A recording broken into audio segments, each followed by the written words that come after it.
All right, everybody, it's Deborah and one of my favorite people in this entire universe, Marti Hampton.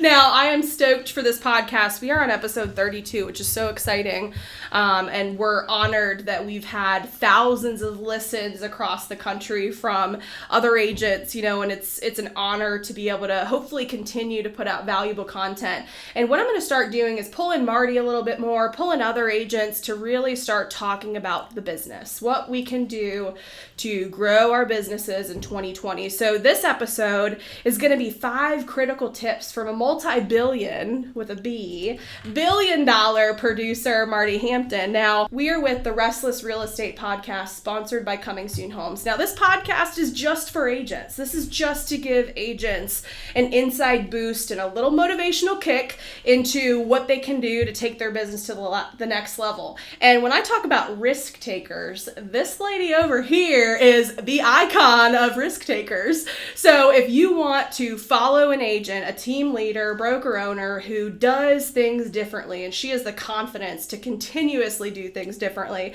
you're going to want to dig into this episode. So real quick, Marti, tell us a little bit about you and your team. How big is your team? I think we're 20 now. We've grown a lot since last year. We're about 12, and I think we've taken on 8 new agents. So it's just been a time of, in our market, expanding, a lot of new agents getting into the industry. So we're about 20 strong. Awesome. And do your agents what's the structure of your team? Do you have agents that do both?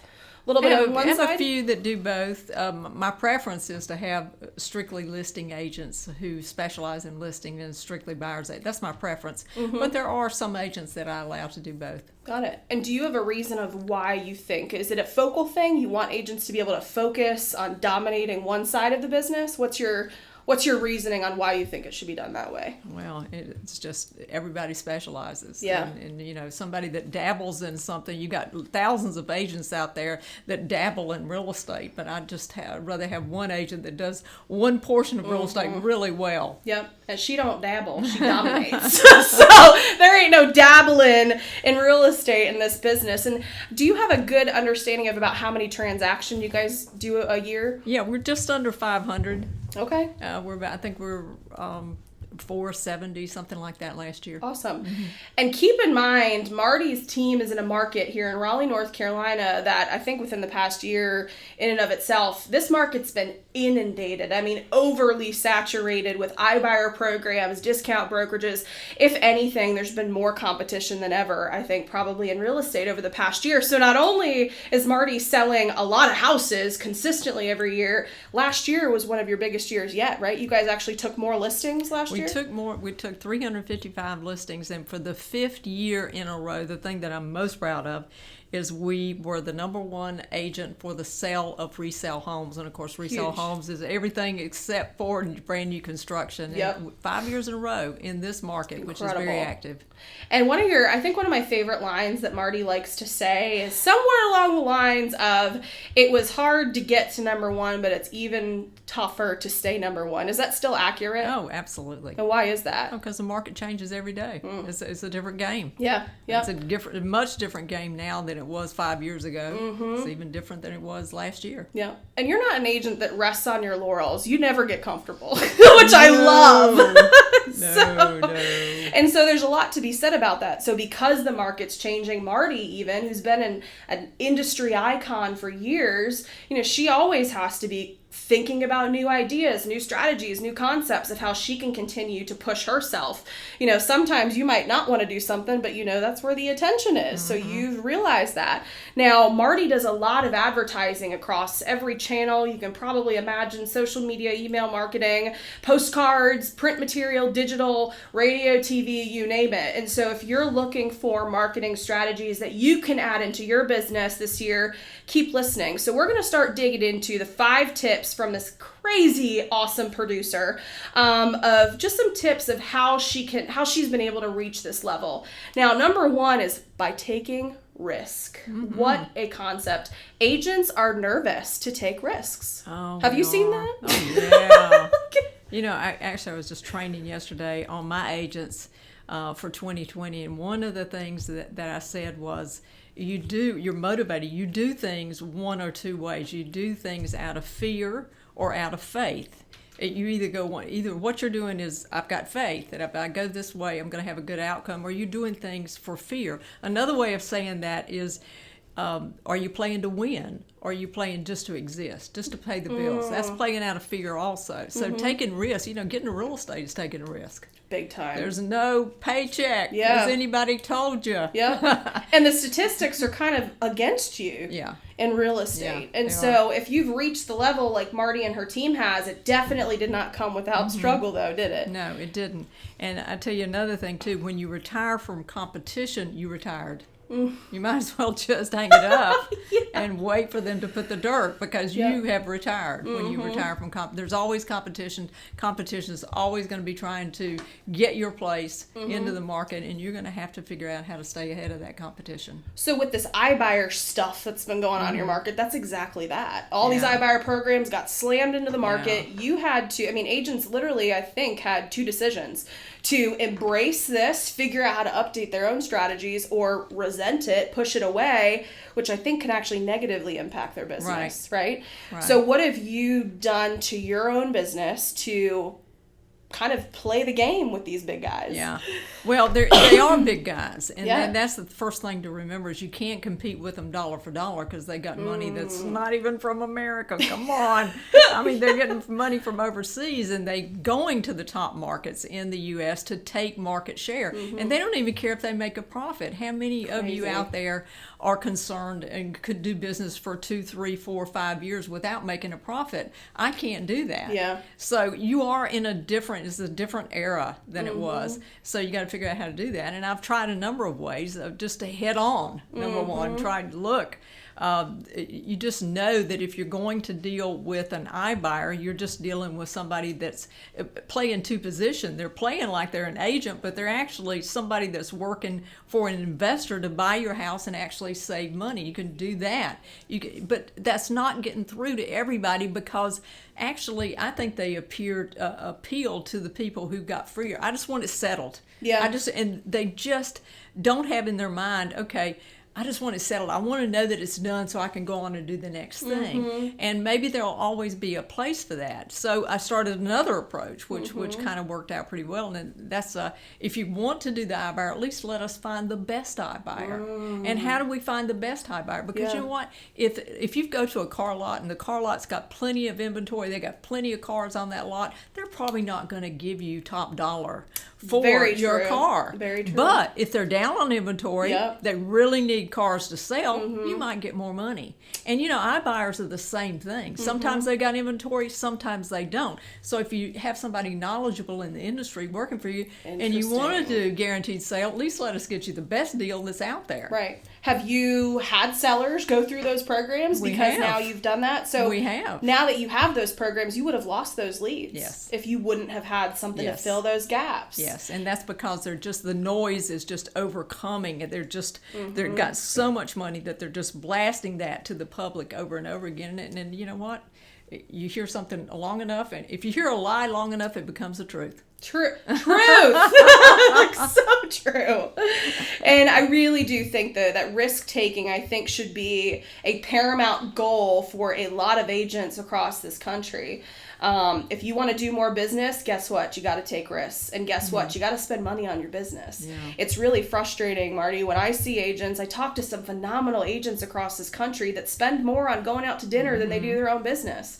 And that's just the straight cold truth. And to be honest, you're never going to reach this $1 billion producing level unless you start taking some risks. That can even mean start putting yourself on video a little bit more and taking some risks personally. And so that taking a risk factor, I think, is exactly why I wanted to pinpoint that as number one. But number two is a big word of mine is consistency. I don't care what you're doing, whether it's sales, marketing, whatever, consistency is key. Would you agree? I do. And I think it's one of the hardest things to obtain in real estate, because the average agent is so worried about their next check that they can't stop and slow down and enjoy the process and make sure that their client enjoys the process. So you're right, the consistency is really missing, and that's the reason all the stats tell you that people like their agent, they even love their agent, but they didn't do business with them again for the second time, and that is on the agent, unfortunately, and that's a real sore spot in our industry. And I think with the advent of the new competition that we've got, we're going to have to get better at that. Love that. So it's really pushing the industry to make critical changes. I really kind of see this iBuyer stuff, just like Marti said, there's a need for it, or else these programs wouldn't be successful. So if you're an agent, what other programs can you put into your business that will help you capture that business that you're losing right now to these other players? And so that consistency is key. Has there been anything that you built into your team last year, or things that you want into your team this year to add more consistency? Are there things that you've done to help that? Yeah, I've done some things to help that, but I haven't done to my level of expectation near enough to have the follow-up during the closing and after the closing. We've done some extra things that has me touch personally, the hundreds of people that we do business with, and I want that. I don't want to lose that. Yeah. So, and we're instituting some things that will follow after the sale that I think will be very good for us. And it's interesting what she just mentioned too, because when you reach that level, when you're selling hundreds of homes a year, it's actually even harder to give that hands-on personal appeal, which I think people need nowadays. And so Marti's really had to dig into her own strategies and look at how she can put herself personally in front of these hundreds of clients, which is a lot. It's a lot of people. It's one of the funniest things is, of course, when my advertising, my phone number's been out there for years and years, and I answer my phone, and whenever I answer my phone and I say Marti Hampton, they say, "Is this really you?" And they just can't believe that I answer the phone, and I said it's my job. Yeah. This is what I do. So that's really, really good. But I want to go back one thing. I'm retracking just a little bit. Do it. I'm thinking about the risk thing with real estate, and I want to tell you that there isn't any gain without risk. And the old saying, you may remember it, maybe not, Deborah. You're only in your 20s. Might be too young. It's called no guts, no glory. Yeah, yeah. No guts. You got to have guts in this business, and you can't always be so worried about what they're going to think about you on Facebook, what my fellow agent is going to think about if I step out and do something different. It's not about that. Yeah. It's about you building what you're capable of building. And that's my question is, what are you capable of building for yourself? And that actually leads perfectly into our third point, which is being authentic. I'm actually going to put myself on blast for a second because, I did a video a couple weeks ago and I actually said something incorrectly. I used the wrong word in place of the correct word, and someone posted on the channel and made a comment about it. And, to be honest, I got real down about it. I was like, damn it, I should have realized that. I should have caught it in the editing, but I didn't. But guess what? We are human. I can't let that derail I can't just stop doing all my videos because of one little mess up. We all make mistakes. And so it reminds me of when years ago, I used to send out postcards, and maybe I did a little bit of verbiage on one, and I made a grammatical error that a school teacher wrote me like a 2-page letter on and told me how wrong I was and what a bad example I was, and I've never really forgotten it. I hired people to do that after that. Right. Exactly. But, just like you said, we all make mistakes. Yes. So how do you get over when your team or you make a mistake sometimes? How do you personally get over that hump that a lot of us get stuck in? Well, the first thing I'd ask about when you make a mistake, are you angry with yourself because you made the mistake, or are you angry because somebody saw you make a mistake? Which part really hurts you the most? True. And I think for everybody, probably different things. Some people, I'm okay if I make a mistake as long as nobody sees me. Yeah, nobody catch it. Yeah. But when you've got that integrity, man, you're down. You can get down on yourself, like you say. You got down on yourself. Well, getting down on yourself is just as bad, but it's a little bit more. I don't know what I would call it. I think it's a little bit better situation to solve than if you're worried about every Tom, Dick, and Harry that doesn't pay your bills or send your kids to college or do the things that you want to do. So it's really being in the right mindset. Right. And I think that's critical because you do. Marti's an icon. She knows how to sell homes. That's for damn sure. And so what a lot of agents don't even realize, I've heard a lot of conversations about coaching. And what's interesting is that a lot of people might not know, but Marti gets coached. Her team gets coached. And why is that? Why have you found that that's a critical piece of making your business successful? we all know a lot, or we think we know a lot, and we've been in the business for 5 or 10 years, and we pretty much think we know it all. But the problem is that we're not putting it into action. And so knowing something and having head knowledge and actually putting it into action are two entirely different things. And so you might know it all, but when you hear it over and over again, you begin to put more of it actually in action. And of course it starts with the mindset, but it goes on to the other things that I teach my agents to do every single day, and to make sure that they have those things as part of their schedule. I love that. Going back to the consistency, that helps initiate that consistency. And it's funny, actually, I just had a conversation with a team, a very successful team, about marketing, and they have great content, a fabulous team, the best. I mean, the possibilities are endless for this team, truthfully. But what's interesting is when I talked to this marketing team member, they didn't have the strategy behind it. They're like, we got the ideas, we just have no strategy, no plan. So it's critical that you have all of that documented. But also, making a business successful, I think, in 2020 is going to require you to be authentic. People don't want the sugar-coated, over-edited stuff. They want the real live human-to-human conversations where sometimes we might make a mess up, So how are you going to ensure that your team is authentic? Are your agents, what do you require? Do your agents do videos or anything like that to get their personalities out there? We give them the tools to do all that. Of course, I don't drag them by the ear and make them do it, but we give them that. And of course, we have a full marketing department that helps them promote themselves. And when we do a video on them, then they can put that out there on their networks. But, we just can't take responsibility for doing everything on their own. They need to use their social media. And actually, I'm going to jump a rabbit here, but that's one thing I love about your marketing and Coming Soon Homes is that you size it for every single channel. I love that. And we waste marketing by just doing one piece of content and not thinking how we can use it in different venues, because we can do one thing and we could put a little slant on it and use it in so many ways, and we should. Yeah, so. One of my favorite people, I think, ever that actually taught me that strategy is Gary Vaynerchuk, and #GaryVChallenge. So if you see this, I'm making this content to see if you'll feature us on some of your stuff. But what's cool about Gary is he takes that same concept. I'm going to shoot one video, or I'm going to shoot one podcast episode. I have the audio, I have the video, I can chop it up in a little series. Then you can do one on Instagram and one on Facebook. I mean, the opportunity is endless online. And guess what? Social media is free.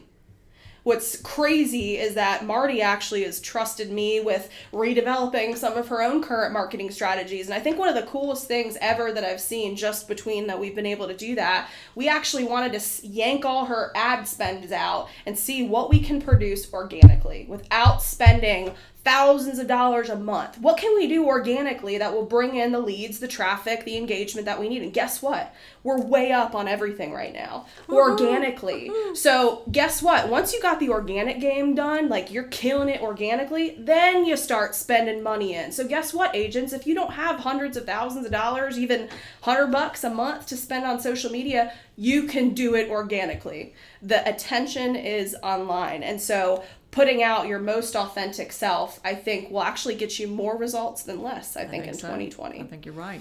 So one of the things that leads into is competitors. I love talking about competition. And there's a lot to talk about that, because what's interesting, I actually think there's two kinds of competition. I guarantee if I sat with Marti and said, Marti, give me your top 3 competitors, in her head, she knows exactly who those people are. More than likely, though, that's based on numbers of transactions and closings, etc. But there's actually another kind of competition, and that's online competition. If I were to go on Google and look up Marti's competition online, it's actually different than who her number competition is. And so what do? Do you pay attention to what your competitors are doing? Yes. But don't tell them. Yeah. I think it's foolish not to know a little bit. But let me tell you something. I don't get too distracted by it, because when you're running a marathon, they tell me that seconds matter, and they tell me nobody that ever wins looks back. That's so true. I may assess them once or twice a year, but it's not a daily mission of mine to do them. I'm trying to better my own game, and what I'm trying to do when I'm bettering my own game is better the service for my homeowner that wants to sell, which is my principal client, and the homeowner, the prospective home buyer that wants to buy. Yeah. Those two, if I can better that service, better than what's out there right now, and that doesn't take much if you really think about it. It really doesn't. Yeah, yep. So. And a lot of it is just that personal touch. That's really all people want nowadays. Is that hey, here's where we're at.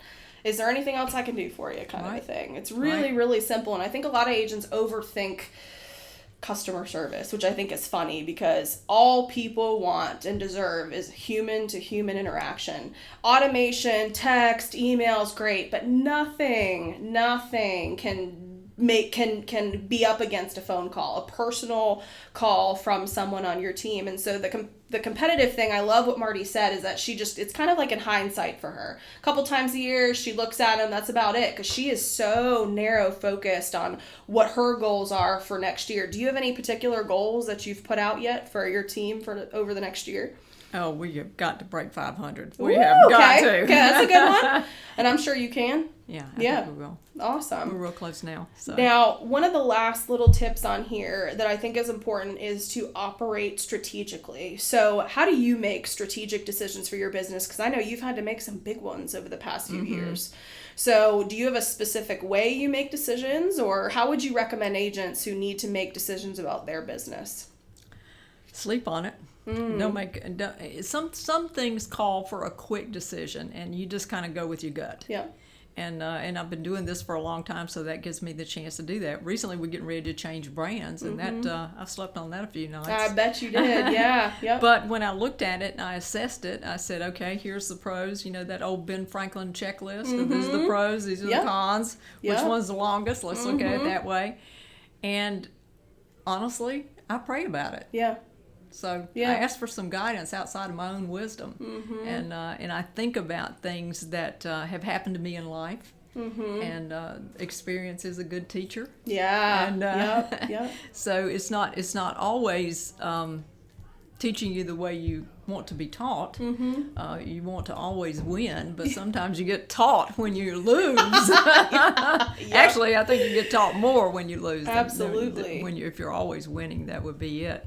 So I think about, decisions like that, and it depends on the gravity of the decision. If it's a marketing decision, I can make that pretty quick. Yeah. But if it's a really big decision, I think hiring people is a really big decision. I think putting people in certain positions is a real decision.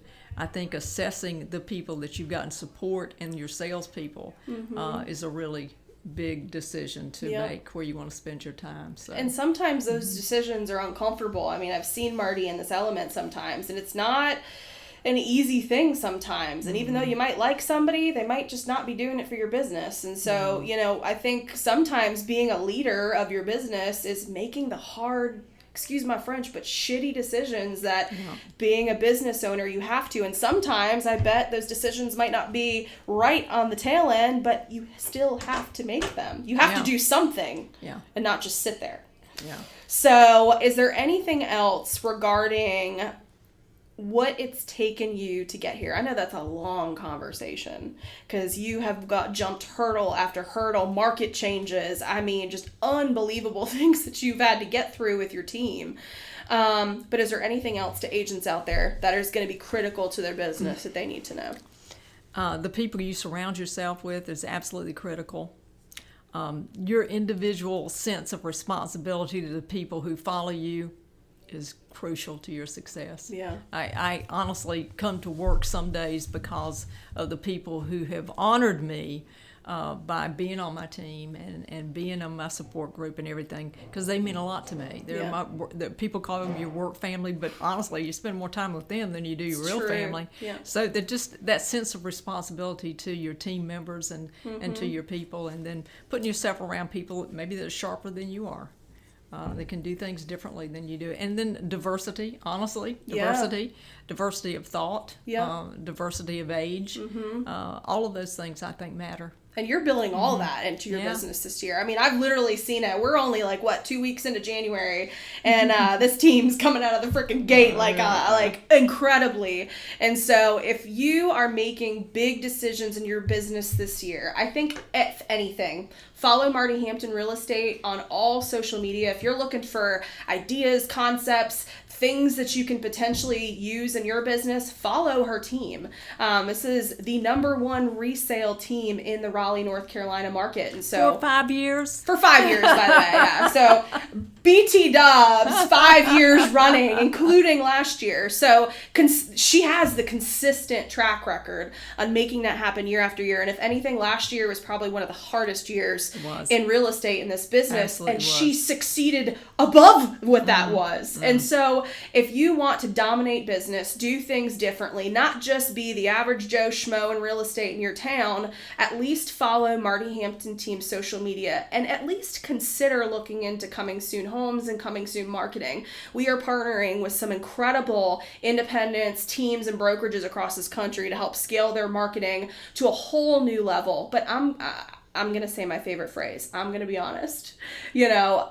Things are changing, and no longer, last year it was all about automation, making your business as easy as possible for you to do your job. But guess what? That ain't going to cut it this year. That's not going to cut it 5 years from now. People want authenticity and consistency. So I'm sorry if you're not posting a minimum of once a day. If you're a big team like Marti, you should be posting 3, 4, 5, 6, 7 times a day, and variety of things. I think what's interesting is a lot of agents forget social media doesn't have to just be about real estate. People want to know what's going on around in town and what can you offer me. If I'm a buyer and I'm not ready to buy a home yet, why would I follow your social media channels if there's nothing of value to me yet? And so developing that concrete plan, which is exactly what Marti's team has done for this next year, it's a really good feeling when you know exactly what your team's got to do, exactly when it's due, exactly when it's going to roll out. And if Marti has a question about what's happening in January, we have an answer for her. But it's critical to have that strategy. So if you don't even know where to start, reach out to us. We'd love to help if at anything, get you started. But check us out at comingsoonmarketing.com. Don't forget to subscribe to this podcast. Next, in a couple weeks, you will be hearing podcast episode 33, where we're going to cover 8 unexpected ways to generate more real estate leads. Now, everybody wants more leads, but some of these might be unexpected sources. So stay tuned for that. Make sure you subscribe, and thanks so much for listening. We'll talk to you later. Bye-bye.